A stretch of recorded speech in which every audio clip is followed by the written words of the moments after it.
Pero yo me puse a pensar acerca de lo que es la religión para la gente. La religión está de moda. No solo que está de moda siempre en este país, sino que ahora en los medios está de moda la religión. Y yo me puse a pensar cuando Jesús vino a este mundo y estuvo en medio de la religión existente de aquel entonces, o religiones. Era el deber de él, y él lo hizo, de enseñar la verdadera religión a la gente. Jesús enseñó una religión verdadera, una religión práctica. Jesús fue más allá en la religión de lo externo. La mayoría de religiones y la mayoría de religiosos se concentran en lo externo. Por eso Jesús no era popular en su época, porque él no se concentraba en lo externo. La gente que rodeaba a Jesús lo veían como un líder religioso raro. Y si hoy nosotros ante el mundo nos presentamos y aprendemos la religión verdadera y la practicamos, vamos a ser raros también para la gente. Jesús enseñaba el amor al prójimo y la pureza de corazón. En los días de Jesús, como en los días de hoy, los líderes religiosos habían prácticamente cambiado las escrituras por la tradición. La tradición es un arma poderosa de Satanás para que se mantenga una religión falsa y prácticas falsas. Y la tradición de aquel entonces era practicar una religión externa. Por ejemplo, muchas cosas en sábado que el Señor no ha dicho que no hiciera, la gente no las hacía. Y hoy tenemos hasta personas, una hermana trabajaba en un hogar de judíos en Nueva York y decía que ellos en sábado no pagan ni la luz. La luz la tiene que pagar la empleada, pero lo están violando, porque si eso es violar el sábado, dice que ni tu hijo, ni tu hija, ni tu criada, ni nadie que esté dentro de tus puertas. O sea que se van al extremo con el sábado, y en la época de Jesús se iban al extremo con el sábado, y la gente solo podía caminar hasta donde había comida por tanta distancia. Entonces ellos, para caminar de una ciudad a otra, ponían comida en el camino.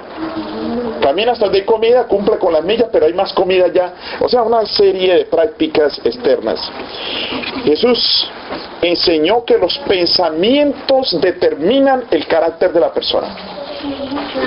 Y hoy nosotros debemos reconocer que la religión verdadera es la religión interna, que es la religión que tiene que ver con nuestros pensamientos, porque de nuestro ser, de nuestros pensamientos depende nuestra conducta y nuestro carácter. En Proverbios capítulo 23 versículo 7, el sabio dice: porque cuál es su pensamiento en su corazón, tal es él.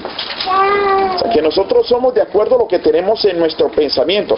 Ustedes saben, la palabra corazón siempre se utiliza en la Biblia para mostrar mente, porque ustedes saben que los pensamientos no están en el corazón, pero en aquel entonces la gente pensaba que los pensamientos se originaban en el corazón, pero nosotros sabemos que en la mente.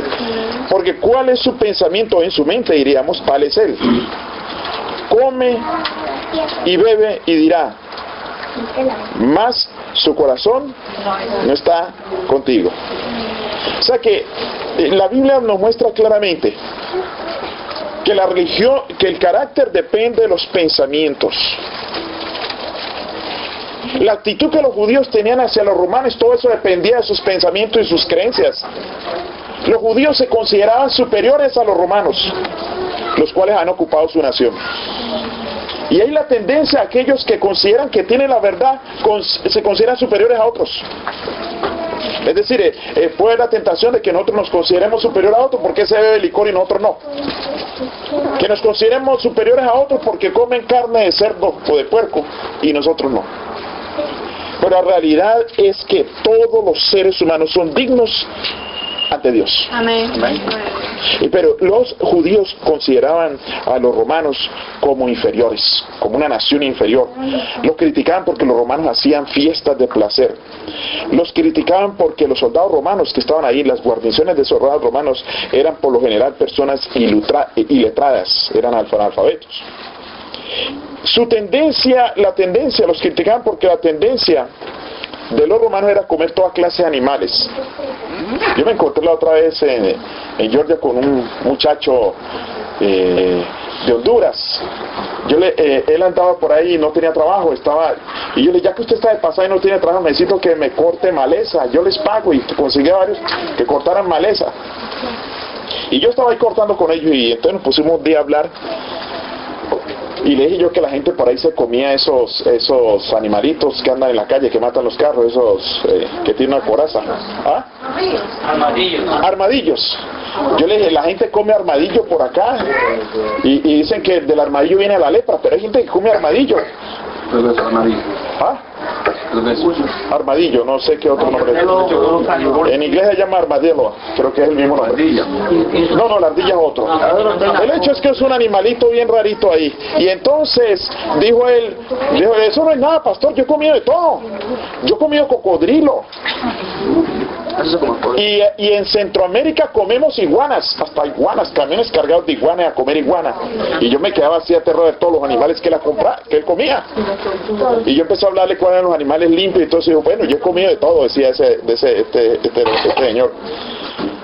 Y entonces los judíos, como saben que había animales inmundos, tenían a los romanos como inferiores, porque los romanos comían todo lo que se movía, vamos a decir. Así que los judíos odiaban a los romanos y se sentían humillados porque estaban invadiendo su nación. Y ellos querían aplicarle a los judíos la ley del talión, o sea, ojo por ojo y diente por diente. Si los judíos a veces trataban de sublevarse y sacudirse del dominio romano y hacerle lo mismo a lo que los romanos le hacían a ellos. Y cuando Jesús miraba a los judíos y veía en su corazón odio hacia los romanos, y veía a Jesús que tenían odio en su corazón, Jesús sentía tristeza. Porque, hermanos, es muy triste saber o ver una persona que tenga odio. El odio destruye a la persona. Mientras que el odiado anda por allá tranquilo, el que odia se está destruyendo. Y a mí me da tristeza cuando yo veo que alguien odia a otra persona. Y más tristeza me dio en un sitio donde era una familiar odiando a otro familiar. Y Jesús sentía tristeza por el odio que sentían los judíos por los romanos.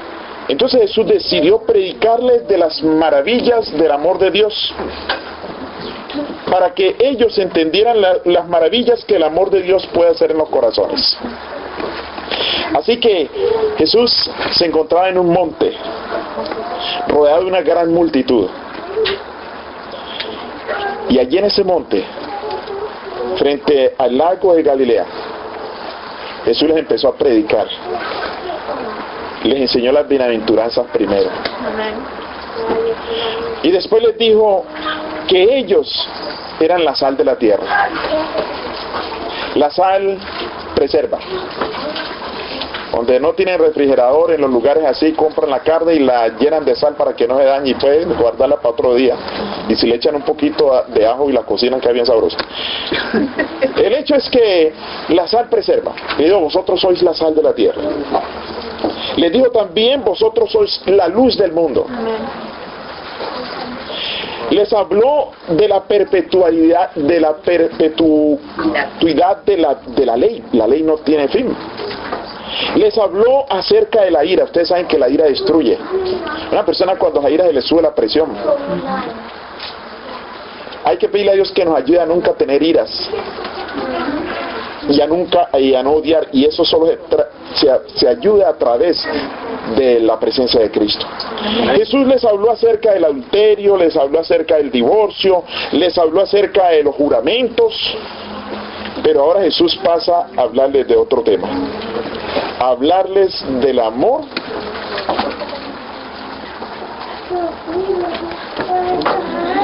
Y es una difícil tarea para cualquier predicador y para Jesús. Enseñarle el amor a corazones que están llenos de odio. Es difícil. Una persona que tiene odio no puede entender el amor. Y ellos tenían odio con los romanos. Y cuando Jesús estaba ahí en este monte, es frontera con una ciudad llamada Capernaum. Y esa ciudad de Capernaum, dice la historia, tenía una guarnición de soldados romanos. Aún más, se describe que cuando Jesús les hablaba a ellos se podía oír la bulla de los soldados. Es decir, que los que estaban oyendo a Jesús hablar podían contemplar a los soldados romanos y sentían por esos soldados odio.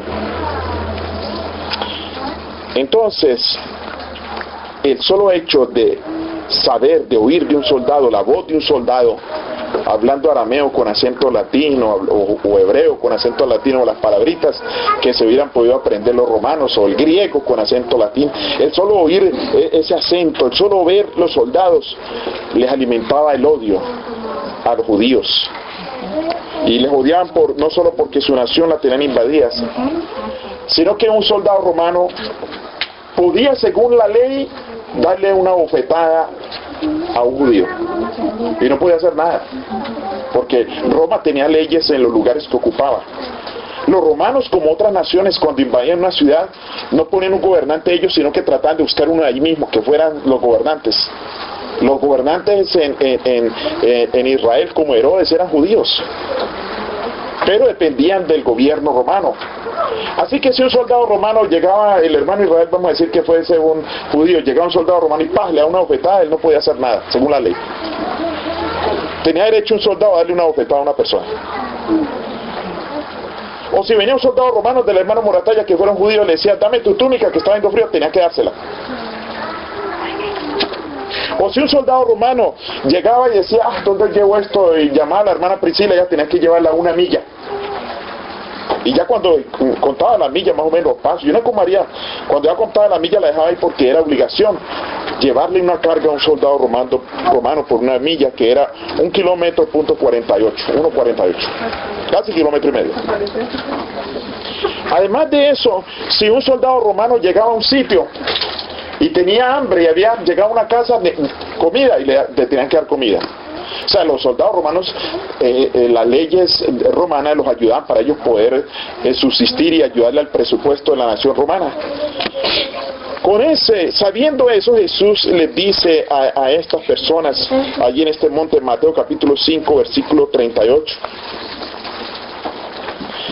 les dice, oísteis que fue dicho, ojo por ojo y diente por diente, pero yo os digo, no resistáis al que es malo, antes, cualquiera que te hiere la mejilla derecha, vuélvele la otra. Y dice el 40, y el que quiera ponerte a pleito y quitarte la túnica, déjale también la capa. Y cualquiera que te obligue a llevar una carga por 1 milla, ve con él 2. Y al que te pide, dale. Y al que quiera tomar de ti prestado, no se lo rehuses. En otras palabras, a personas con su corazón lleno de odio, mirando a estos soldados allí, Jesús les dice, mire, vayan más lejos de lo que ellos les piden. Si viene un soldado romano y ¡pum!, póngale la otra, porque le dio trica también, una ñapa ahí. ¿Se pueden imaginar ustedes hasta dónde llega el cristianismo? Llega hasta el punto de que si uno le toca perder, pierde. Que lo más importante es la vida eterna, no las cosas temporales. Y entonces ahora Jesús a estos hombres les muestra eso. Veían pendientes. Si llevaban una carga, ya llegué, es 1 milla, la dejo aquí un poquito menos de eso, llévala 2 si es posible. En otras palabras, el Señor le dice, ustedes deben de tener paz en su corazón. No se preocupen por esas cosas. Tómenlas con tranquilidad. No odien a estos individuos. Y ahora dice el versículo 43, oíste que fue dicho, amarás a tu prójimo, ¿y qué? Y aborrecerás a tu enemigo. Eso lo agregaron los fariseos, lo enseñaban. Cuando Jesús dice, oíste que fue dicho, era porque ellos le oían a los judíos predicar las cosas de acuerdo a su manera.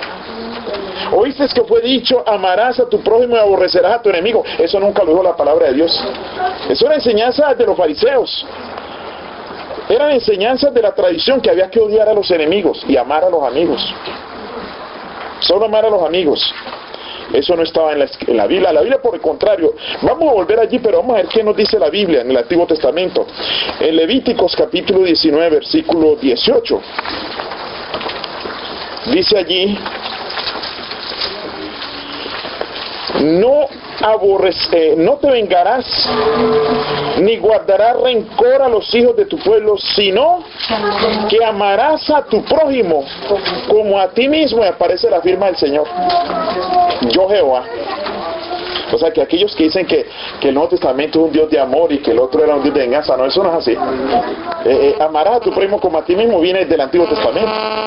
No es nuevo en el Nuevo Testamento, viene del Antiguo Testamento.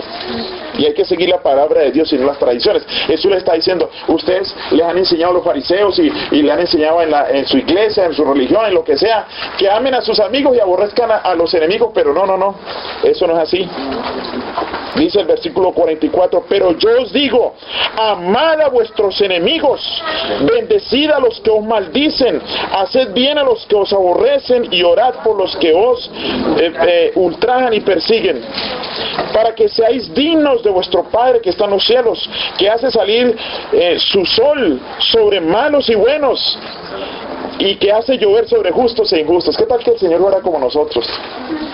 Diría en esa casa que no, en ese lugar que no caiga lluvia, que se mueran de sed porque son injustos. Le voy a mandarle lluvia solo a los justos. Y el sol también se lo va a poner a los justos. Y aquí Jesús dice su sol. O sea que Dios es dueño de todo lo material. Pero Dios trata justos e injustos de la misma manera, beneficia a todos. Entonces, interesante, dice, amad a vuestros enemigos. Alguien una vez me preguntó cómo hace uno para amar a sus enemigos. Si esa persona me cae bien gorda, ¿yo qué puedo hacer? Me cae gordo. Así dicen cuando dicen que le cae mal a una persona. ¿Qué hago? ¿Cómo voy a amar al enemigo? ¿Qué sentimiento puedo sentir por mi enemigo si es mi enemigo? Por ejemplo, si yo le digo a mi enemigo que eres bonito y atractivo, se me va a ofender el enemigo, va a pensar que me estoy burlando. ¿Qué voy a sentir por mi enemigo? Si mi enemigo no se crió conmigo, no está en mi casa, ¿cómo lo va a querer como mi familia? No puedo sentir el amor familiar por mi enemigo porque no lo tengo. El amor, como el amor entre mujer y hombre, el amor no lo puedo sentir, porque ¿quién va a sentir amor por el enemigo? Sería una contradicción sentir ese tipo de amor. ¿Qué hago? Y si yo le voy a regalar a mi enemigo, me rechaza el regalo. Y si a mi enemigo le voy a hablar, no me quiere hablar, ¿yo qué hago? Y si a mi enemigo le quiero dar la mano y mi enemigo me rechaza, ¿qué hago? O sea, en otras palabras, alguien puede decir, mi enemigo me puede anular y yo no puedo hacer cumplir lo que el Señor dice. ¿Qué puedo hacer por mi enemigo? Hay algo que podemos hacer por el enemigo y yo lo voy a decir ahora después de que lea estos versículos. Cuando la persona ama al enemigo, tiene las características del Padre Celestial. Porque dice aquí que son señales de ser hijos del Padre Celestial. Porque dice el versículo 45, para que seáis hijos ¿de quién? De vuestro Padre Celestial. Es decir, que el que ama a sus enemigos, el que ama a todos los seres humanos y ama a sus enemigos, está siendo hijo del Padre Celestial. Es una señal de que es hijo del Padre Celestial. Ahora, ¿cómo hacemos nosotros para tener capacidad para eso? Aunque no lo voy a leer, en Juan 1 dice que a todos los que le reciben a Jesús se les da potestad de ser llamados hijos de Dios. Es decir, que el que recibe a Jesús recibe poder para amar a sus enemigos, tiene potestad de ser hechos hijos de Dios. El versículo 46 dice, porque si amáis a los que os aman, viene la pregunta, ¿qué recompensa tenéis? ¿No hacen también así los publicanos? Versículo 47, y si saludáis a vuestros hermanos solamente, ¿qué hacéis de más? ¿No hacen así los gentiles? Y el 48 dice, sed vosotros perfectos como vuestro Padre que está en los cielos es que perfecto. Ahora, no hemos de confundir la palabra perfección, porque hay gente que cree que perfección es ser igual a Dios, igualito, ser omnipresente, ser todopoderoso. No. Aquí se refiere al contexto de la actitud. El que tiene en su corazón el amor de Cristo para todo el mundo y no abriga en su corazón odio, tiene perfección de carácter. Aquí se refiere al carácter. Mateo 7:15, guardaos de los falsos profetas, que vienen a vosotros como ovejas, pero por dentro son lobos rapaces.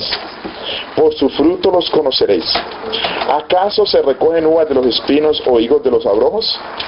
Así también, ¿qué dice allí?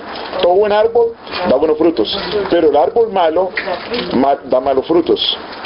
No puede el buen árbol dar malos frutos, ni el árbol malo dar buenos frutos. Todo árbol que no da buen fruto es cortado y echado ¿dónde? Al fuego. Así que por sus frutos los conoceréis. Ahora viene una pregunta. ¿Qué pasa entonces si los falsos profetas desean dar fruto? Porque aquí dice guardado los falsos profetas. ¿Qué tal que un falso profeta se le decía dar frutos? ¿Ustedes creen que alguna vez un falso profeta ha querido dar buenos frutos, aparentar frutos? O aparentar, sí. ¿Es posible que un falso profeta aparente? ¿Saben que sí? A través de los siglos, falsos profetas han querido dar frutos para engañar. Por eso dice aquí, guardados de los falsos profetas. Entonces, cuando nosotros queremos ser hijos del Padre Celestial, tiene que ser una cosa verdadera. Tiene que ser que nazca en nuestro corazón. Porque en Mateo 6,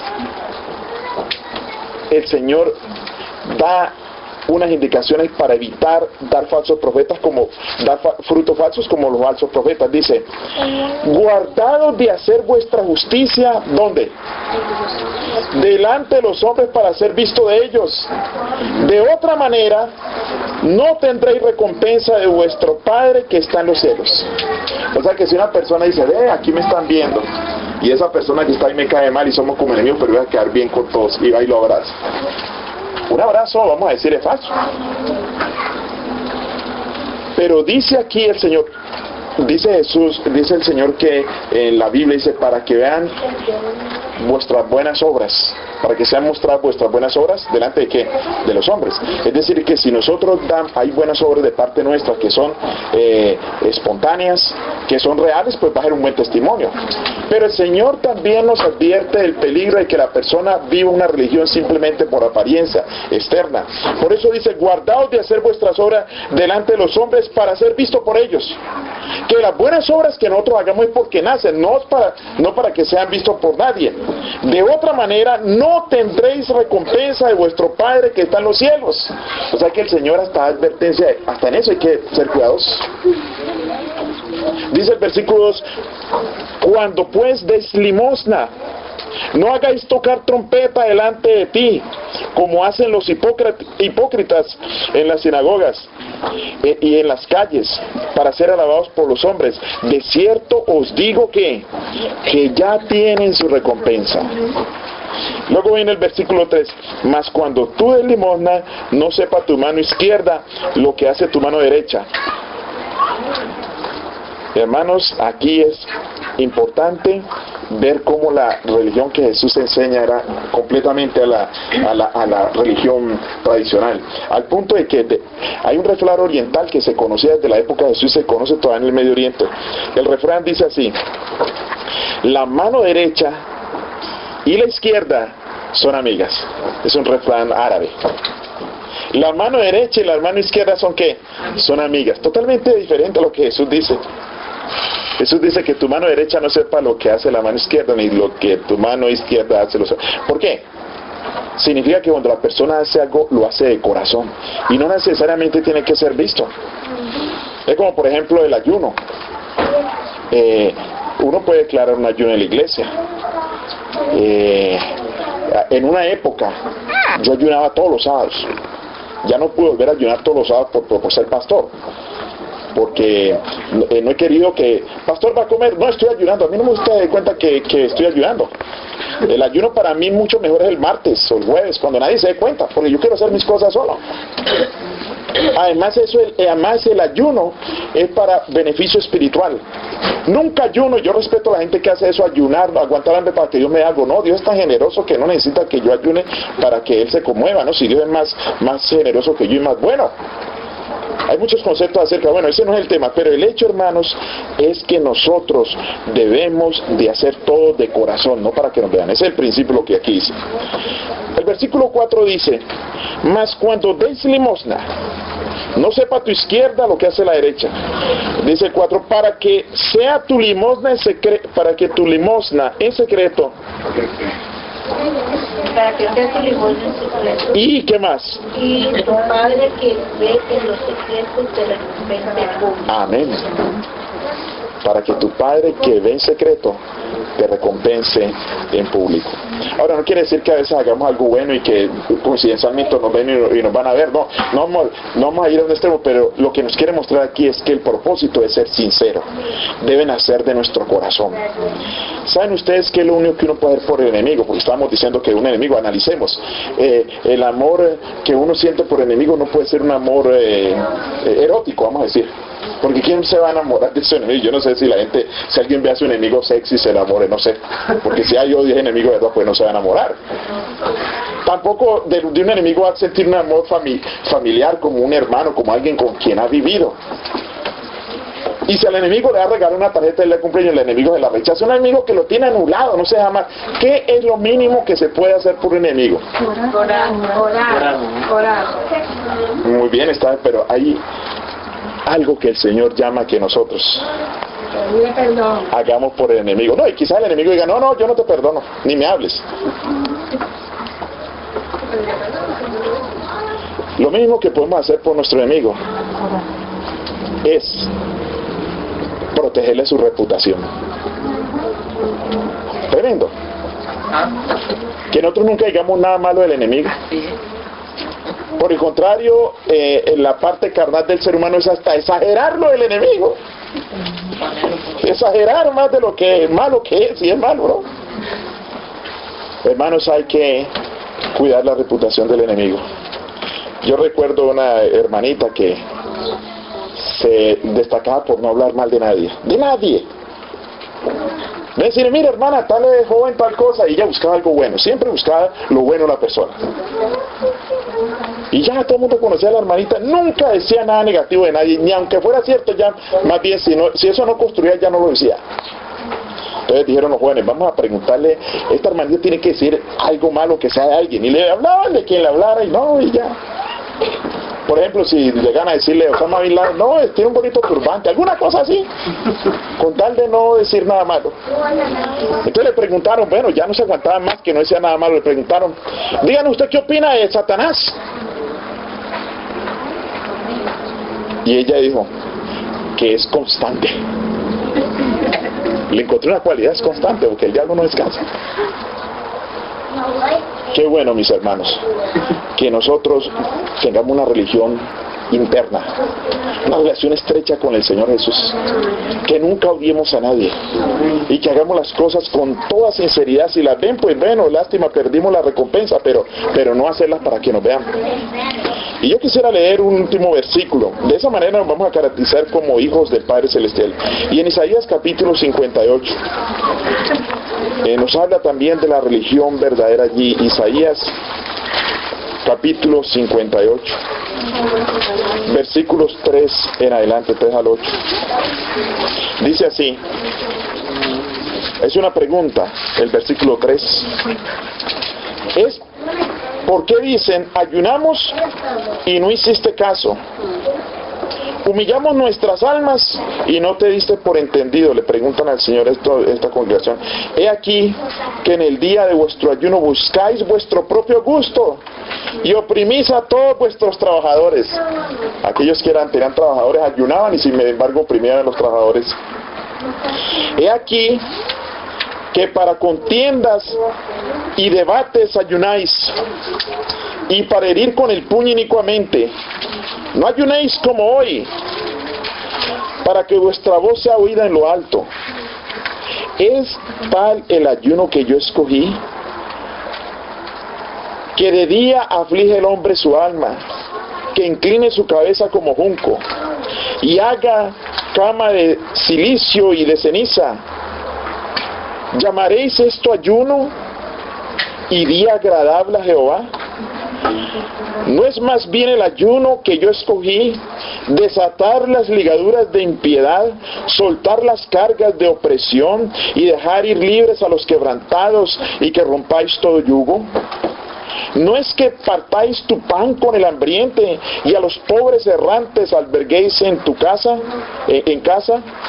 Que cuando veáis al desnudo lo cubras y no te escondas de tu hermano. Y por último dice el 8, entonces nacerá tu luz como el alba y tu salvación se dejará ver pronto, e irá tu justicia delante de ti y la gloria de Jehová será tu retaguardia.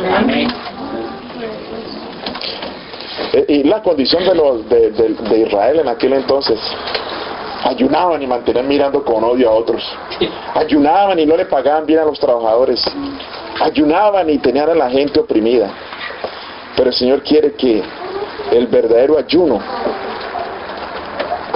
lo llenemos a través de la misericordia con el prójimo. Esa es la religión verdadera, esa es la religión práctica que Jesús vino a enseñar. Esa es la religión que no se limita a una teoría o simplemente a normas o a lo externo, sino que vive dentro del corazón, la mente. Es una religión que fluye por el amor de Cristo. Y es una religión que está implantada en aquellos que viven con Jesús una relación estrecha. Dios quiera que nosotros recordemos lo que es la religión verdadera. La religión verdadera es interna, no es externa. Lo externo es simplemente fruto de lo interno. Y no necesariamente lo externo, por tradiciones, tenga que dar una imagen así. La lectura bíblica nos decía: la religión pura y sin mancha delante de Dios el Padre es esta. Y muestra ahí las necesidades principales que habían en aquel entonces: visitar a los huérfanos. Ustedes saben que en Israel un huérfano quedaba prácticamente sin ninguna protección. Y a las viudas en sus tribulaciones. En aquel entonces las mujeres no podían trabajar. Las mujeres, el lugar que ocupaban en la sociedad era tan difícil que una viuda era una verdadera necesitada. Hoy en día no, hoy en día andan las viudas, hasta hay viudas, muchas viudas alegres y viudas que pueden trabajar. Hasta el apóstol Pablo dijo: las viudas que estén jóvenes y atractivas, que se casen otra vez para que no sean carga de la iglesia. En aquel entonces no se casaban, habían dificultades, pero lo que nos muestra este versículo es que más que cuestiones ceremoniales o de apariencia, la religión era amar al prójimo y mantenerse, quedarse, como dice este versículo, sin mancha del mundo. Dios quiera que a través de Cristo nosotros podamos llevar una religión verdadera, una religión sin mancha, una religión interna y no una religión que se limite a lo externo. Que Dios les bendiga.